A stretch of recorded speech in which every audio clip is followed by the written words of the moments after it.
जग में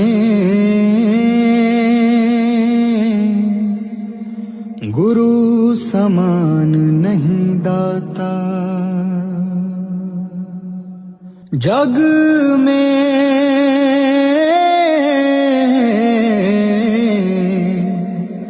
गुरु समान नहीं दाता। अपनी वाणी में बड़े ही तुलनात्मक ढंग से शुरुआत करते हुए कबीर साहब ने फरमाया कि जग में गुरु समान नहीं दाता।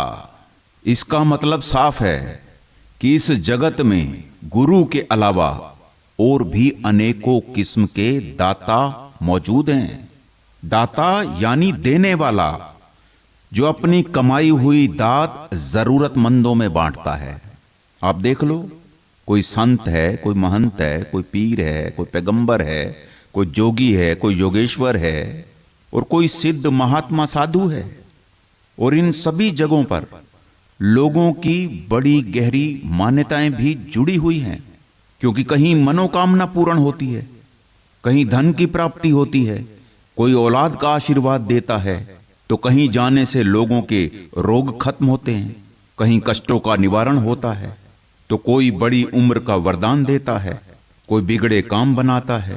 और अगर हम विचार करें तो इनके अलावा भी इस जगत में एक से बढ़कर एक दाता मौजूद है, लेकिन इसके बावजूद इन सब से श्रेष्ठ दात देने वाला गुरु माना गया।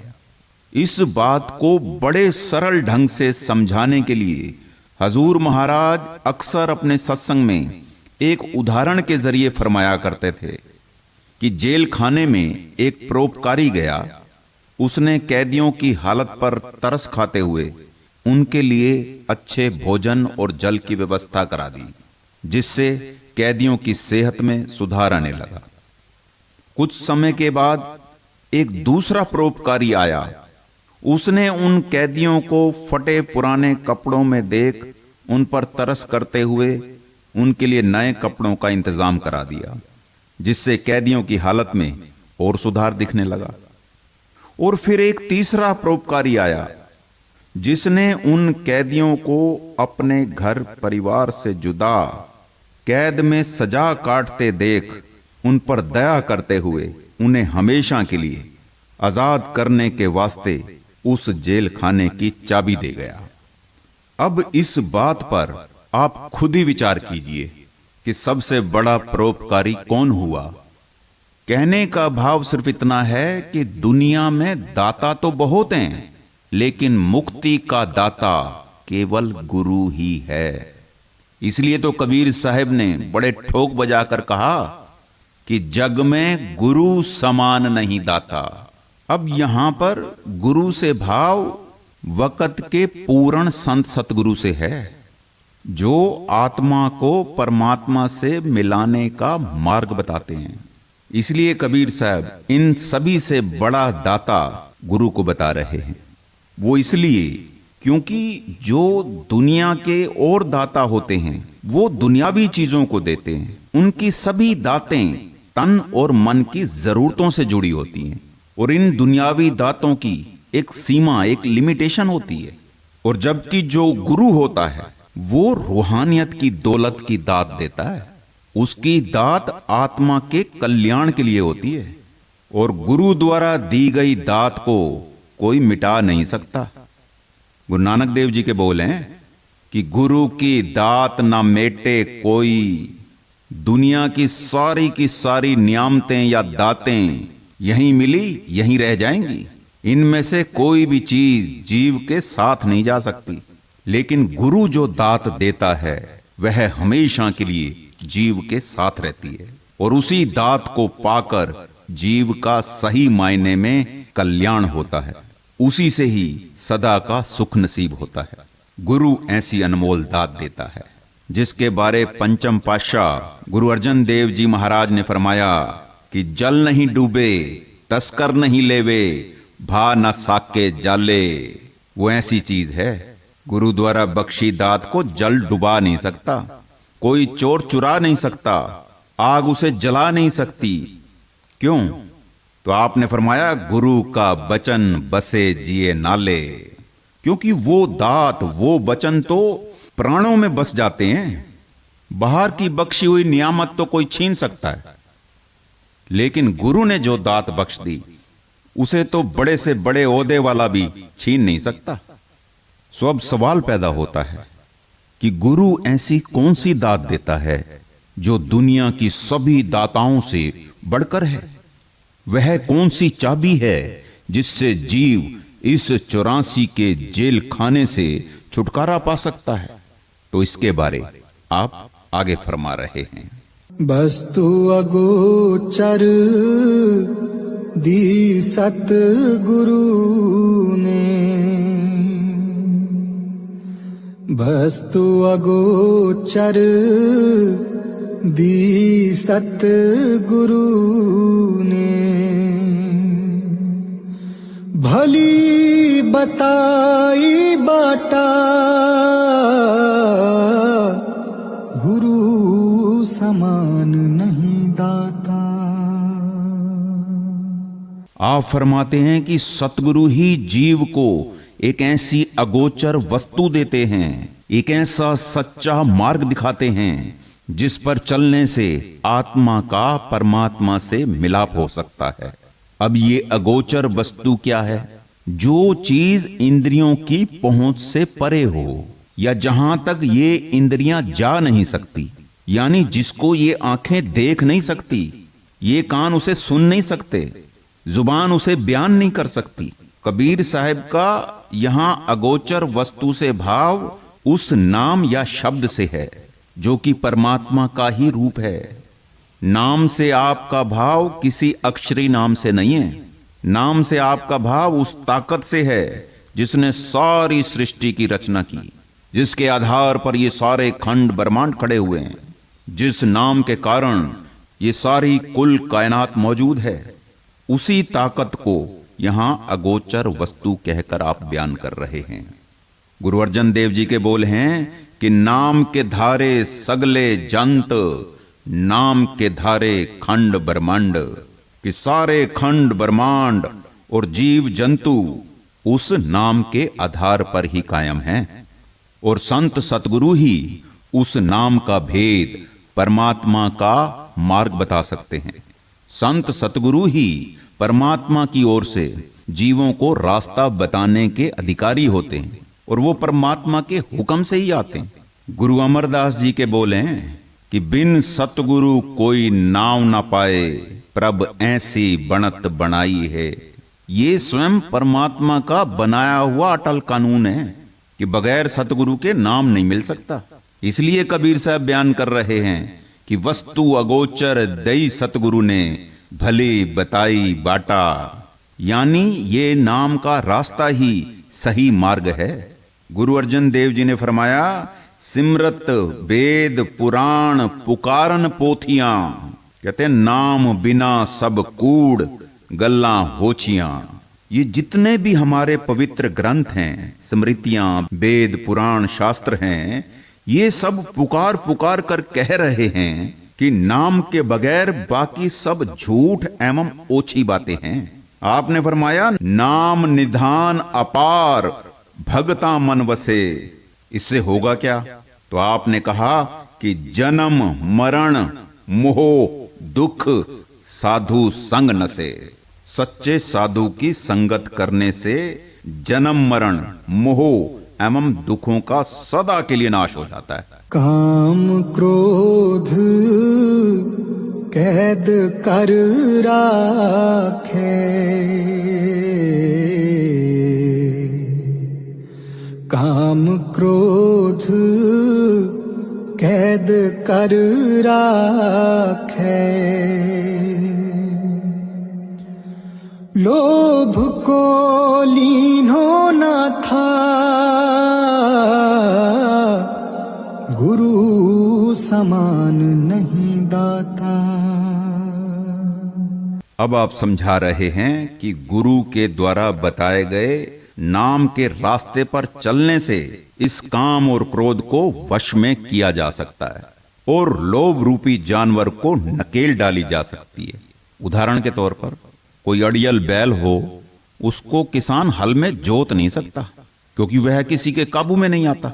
उसे काबू में करने के लिए उसकी नाक में नकेल डाली जाती है, फिर वही बैल आसानी से काबू में आ जाता है। ठीक इसी तरह से भजन बंदगी के द्वारा मन के विकारों पर नकेल डाली जा सकती है। अब यहां पर कबीर साहब ने काम, क्रोध और लोभ, इन तीनों विकारों की तरफ इशारा किया। विचार करके देखें कि दुनिया की कामनाओं में हमारा ख्याल नीचे गिरता है, और जबकि हमें अपने ख्याल को आंखों के पीछे एकाग्र और स्थिर करना है। इन्हीं कामनाओं के कारण जीव का परमार्थ नष्ट होता है, क्योंकि इनके अधीन होकर हम जो भी कर्म कर बैठते हैं वो हमारे लोक और परलोक दोनों को बिगाड़ देते हैं। और क्रोध में ख्याल फैलता है। आपसी झगड़ों में, दुनिया में होने वाली भयानक लड़ाइयों का कारण क्रोध ही है।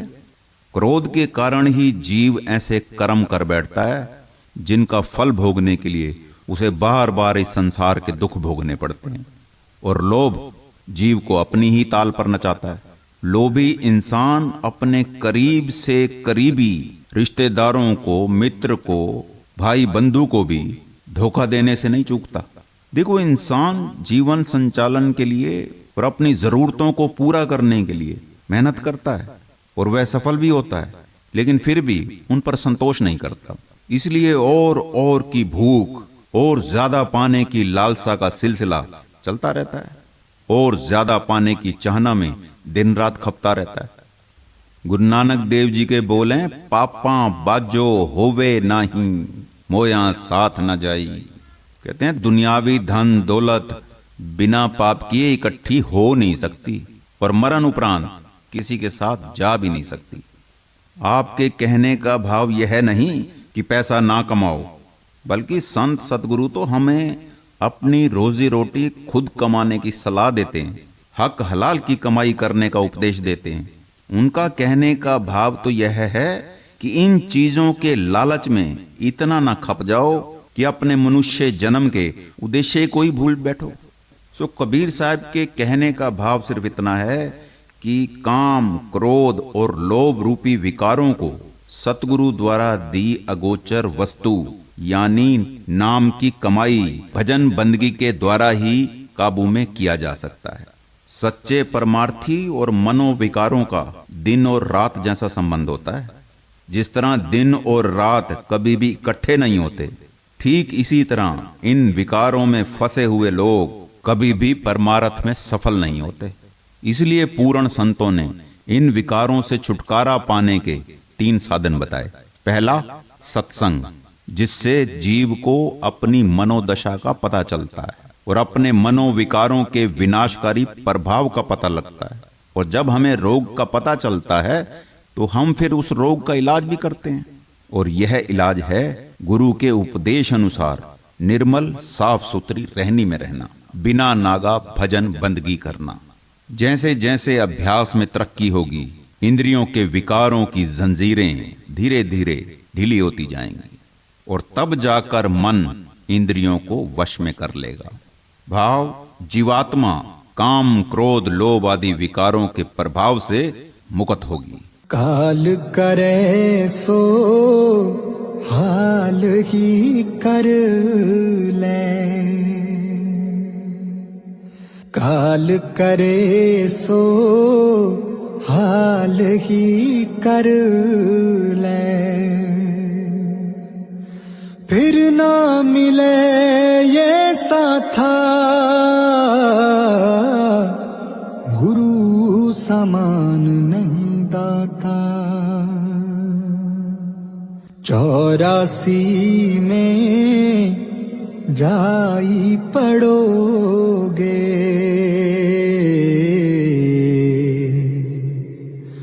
84 में जाई पड़ोगे। भुगतो दिन और राता गुरु समान नहीं दाता। अब कबीर साहब चेतावनी देकर समझा रहे हैं कि जो युक्ति सतगुरु ने बताई उसके अभ्यास को कल पर ना छोड़ें, बल्कि आज से ही यानी अभी से उसको करना शुरू करें। नहीं तो ये जो समय, स्थान और संजोग आज बना है, ये मनुष्य का जो अनमोल जन्म हमें प्राप्त हुआ है, ये फिर नहीं मिलेगा। संतों महात्माओं की वाणियों को जब हम पढ़ते हैं, सुनते हैं, उसी से पता चलता है कि निचले दर्जे की लाखों योनियों के दुख भुगत कर इस जीव को बड़े भाग से मनुष्य का जन्म नसीब होता है। इसलिए तो संतों महात्माओं ने इसको top of the creation, temple of the living God कहा है। गोस्वामी तुलसीदास जी के बोल हैं, बड़े भाग मानुष तन पावा, सुर दुर्लभ सब ग्रंथन गावा, कि हमको बहुत ऊंचे भाग्य से मनुष्य का जन्म नसीब हुआ और इसी जन्म में जीव भले बुरे की पहचान कर सकता है और अपने कुल मालिक परमात्मा की प्राप्ति कर सकता है। परमात्मा ने इंसान को दूसरे जीवों के मुकाबले सबसे श्रेष्ठ बुद्धि इसलिए बख्शी ताकि वो उस मालिक की भक्ति करके उसमें हमेशा के लिए समा सके। लेकिन संतों महात्माओं के समझाने के बावजूद ये इंसान अनजान ही बना रहता है। जो इस चोले का असल उद्देश्य है उसी की तरफ लापरवाह रहता है। गुरु अर्जन देव जी फरमाते हैं, प्राणी तू आया लहा लैण, लगा कितकू फकड़े सब मुक्ति चली रैण। कहते हैं, ऐ जीव, परमात्मा ने ये जो मनुष्य जन्म दिया है, ये उसी के मिलाप का एक बहुत ही सुनहरा अवसर है और इस अवसर के लिए मिला ये समय बहुत ही कम है और जितना भी समय मिला है वो भी घड़ी की सुई की माफिक तेजी से हमारे जीवन में से निकलता जा रहा है। इसलिए इस बहुमूल्य समय को व्यर्थ के कामों में खर्च ना करें। इसलिए कबीर साहब समझा रहे हैं कि काले करे सो हाली कर ले, फिर ना मिले यह साथा। क्योंकि हमको आदत पड़ गई है, जो अपना असल काम है भजन बंदगी का, उसी को टालते जा रहे हैं। कभी बीमारी का बहाना बना लेते हैं कि तबीयत खराब है, कभी दुनियावी कामों का बहाना बना लेते हैं। ये जितने भी बहाने हम बनाते हैं, ये हमारा मन ही पैदा करता है। सोचते हैं कि आज तो हमने सत्संग सुन लिया, भजन बंदगी कल कर लेंगे, और कई बार तो हम ये भी सोचते हैं कि रिटायरमेंट के बाद कर लेंगे। लेकिन संत जन हमें खबरदार करते हैं कि हमें उस मालिक की प्लानिंग का क्या पता कि कब हमें इस संसार से जाना पड़े। हमें क्या पता कि हमारे जीवन में कितनी सांसें बची हैं। कबीर साहब फरमाते हैं, आज कहे मैं काल भजूंगा, काल कहे फिर काल। कहते हैं, आज काल के करत ही ओसर जासी चाल। आज हम कहते हैं कि कल भजन करेंगे, और फिर जब वह कल आज के रूप में आता है तो फिर कहते हैं कि कल करेंगे, और फिर इस आज कल के चक्कर में हमारा यह कीमती समय बर्बाद हो जाता है। इसलिए कबीर साहब समझा रहे हैं कि मनुष्य जन्म का फायदा हमें आज से ही नहीं बल्कि अभी से उठाना होगा। यानी उस कुल मालिक की भक्ति अभी से शुरू करनी होगी। क्योंकि अगर हमने इस बात पर अमल नहीं किया तो इसका नतीजा क्या होगा? तो आपने फरमाया, 84 में जाए पड़ोगे, भुगतो दिन और राता। कहते हैं, फिर से 84 लाख योनियों में भरमोगे और दुख भोगोगे, और वहां कोई हमारी पुकार सुनने वाला नहीं होगा। और आज हम कहते हैं कि वक्त नहीं है। पंचम पाशाह ने फरमाया, 184 जून सवाई, मानस को प्रबदी वडियाई। कहते हैं, इस पौड़ी ते जो नर चूके, सो आए जाए दुख पाएंदा। 84 लाख योनियां भुगतने के बाद जाकर हमें ये मौका मिला है। अब जो जन्म हमको इतने लंबे समय के बाद मिला हो, तो उसको हम कैसे अपनी गफलत के कारण गवा सकते हैं?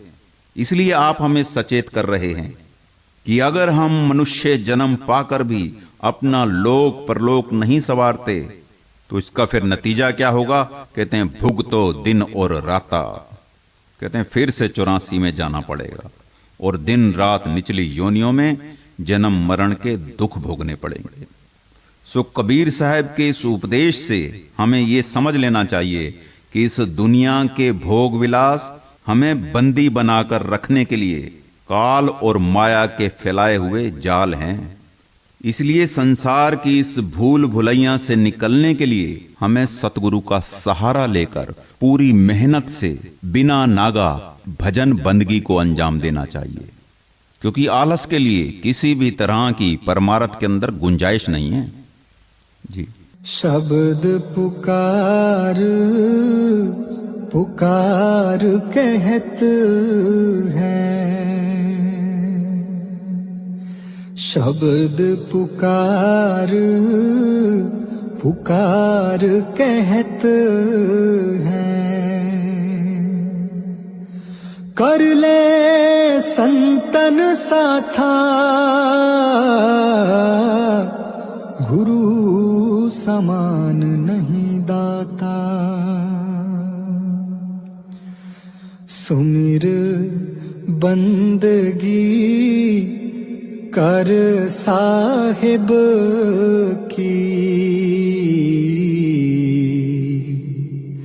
सुमिर बंदगी कर साहिब की।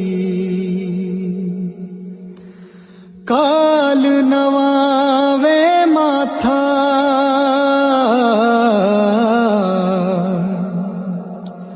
गुरु समान नहीं दाता। किसी भी धर्म या मजहब के ग्रंथ पोथियां पढ़कर देख लो, सभी पुकार पुकार कर कह रहे हैं कि कर लो संतन साथा। संतों द्वारा बताई विधि के अनुसार उस कुल मालिक परमात्मा की भक्ति करो, जिसका नतीजा क्या होगा? आपने कहा काल तेरे रास्ते का रोड़ा नहीं बनेगा, बल्कि तेरे आगे अपना सिर झुका लेगा। पंचम पाशाह ने फरमाया, राम नाम गुण गाय ले मीता, हर सिमरत तेरी लाज रहे, हर सिमरत जम कछु ना कहे। कहते हैं उस परम पिता परमात्मा की सच्ची भक्ति कर, जिससे अंत समय में जब तुझसे लेखा मांगा जाएगा तेरी लाज रहे। कहते हैं भजन बंदगी करने वाले के नजदीक यम नहीं आ सकते। अब हम विचार करें कि कबीर साहब हमें कौन से संत का साथ करने के लिए हिदायत कर रहे हैं, जो हमको इस भवजल से पार लगा सकता हो। हमें मनुष्य जन्म रूपी नाव तो मिल गई, लेकिन इसको पार लगाने वाला एक कुशल मल्ला चाहिए, क्योंकि संसार रूपी भवसागर में काम, क्रोध, लोभ, मोह, अहंकार जैसी बड़ी प्रचंड लहरें चल रही हैं। इच्छाओं और तृष्णाओं रूपी ऐसे भंवर हैं। ऐसे हालात में हमारी इस नौका के साथ एक कुशल मल्ला का होना बहुत ही जरूरी है। और इस नाव को पार लगाने वाले करंधार मल्ला संत सतगुरु होते हैं। वही हमें सही सलामत हमारी मंजिल तक पहुंचा सकते हैं। इस बारे मीराबाई के बोल हैं कि संत की नाव खेवटिया सतगुरु भव सागर तर आयो। लेकिन पूरे गुरु की पहचान कैसे करें? इसके बारे गुरु नानक देव जी ने फरमाया, घर में घर दिखाई दे सो सतगुरु पुरख सुजान, पंच शब्द धुन कार धुन तह बाजे शब्द निशान। यानी पूरा गुरु वही है जो इस शरीर रूपी घर में ही हमें अपना असली घर दिखा दे। वहां की जो कैफियत है, जो निशानियां हैं, वहां की जो पहचान है, उनके बारे में अच्छी तरह से समझा दे। महाराज समझाया करते थे कि जिस प्रकार रोगी के लिए वक़्त का हकीम जरूरी है, ठीक इसी प्रकार इस संसार रूपी भवसागर से पार जाने के लिए जीव को वक़्त के संत सतगुरु की जरूरत होती है। इसलिए कबीर साहब यहाँ पर वक़्त के पूर्ण संत सतगुरु का साथ करने की हिदायत कर रहे हैं कि कर ले संतन साथा। लेकिन संतों का साथ हमें कैसे करना है? क्या संतों के पीछे पीछे भागना संतों का साथ है? नहीं। तो फिर हमें संतों का साथ कैसे करना है? स्वामी जी महाराज फरमाया करते, गुरु कहें करो तुम सोई। और गुरु का तो एक ही हुक्म है, और वो है भजन बंदगी। इससे क्या होगा? कबीर साहब ने कहा, सुमर बंदगी कर साहिब की, काल नवावे माथा। देखो, इस मृत्यु लोक में कुछ ऐसी शक्तियां हैं जो जीवात्मा को रचना के प्रेम में फंसाकर परमात्मा से मिलाप के रास्ते में रुकावट पैदा करती हैं। इसे काल, मन और माया के रूप में जाना जाता है। इसलिए कबीर साहब फरमा रहे हैं कि गुरु द्वारा बताई युक्ति के अनुसार भजन बंदगी को अंजाम देंगे तो कहते हैं काल तेरा कुछ नहीं बिगाड़ सकता। दादू दयाल जी के बोल हैं, निर्भय बैठा राम जप कभू काल ना खाए, जब दादू कुंजर चढ़े तब सुनहा झाक जाए। कहते हैं जीव निर्भय होकर उस राम को जप, यानी शब्द या नाम की कमाई कर। कहते हैं फिर ये काल तेरा कुछ भी नहीं बिगाड़ सकता। दादू दयाल जी मिसाल देकर समझा रहे हैं कि जब हाथी पर सवार हो जाएं तो फिर कुत्ते से क्या डरना। जी कहे कबीर सुनो हो धर मन,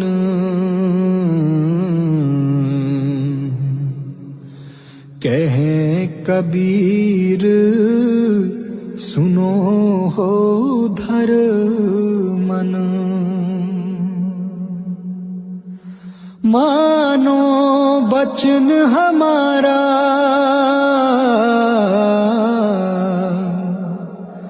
गुरु समान नहीं दाता, पर्दा खोल मिलो सत गुरु से, पर्दा खोल मिलो सत गुरु से, आवो लोक दयारा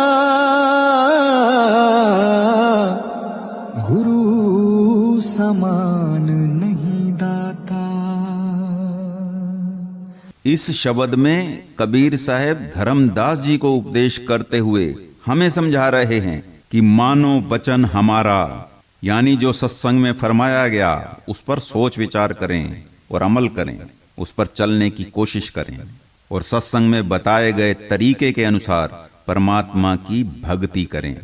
अपने अंतर के पर्दे को खोलकर शब्द स्वरूपी सतगुरु के दर्शन अपने अंदर ही करें, ताकि हम भी उस दयाल के देश यानी अपने निज घर परम पिता परमात्मा के देश में पहुंचें। कहे कबीर सुनो हो धर मन,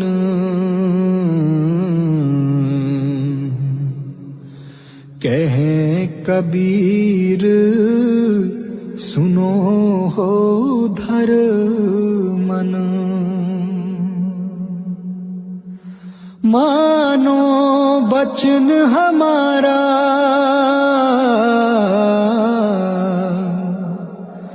गुरु समान नहीं दाता, पर्दा खोल मिलो सत गुरु से, पर्दा खोल मिलो सत गुरु से, आवो लोक दयारा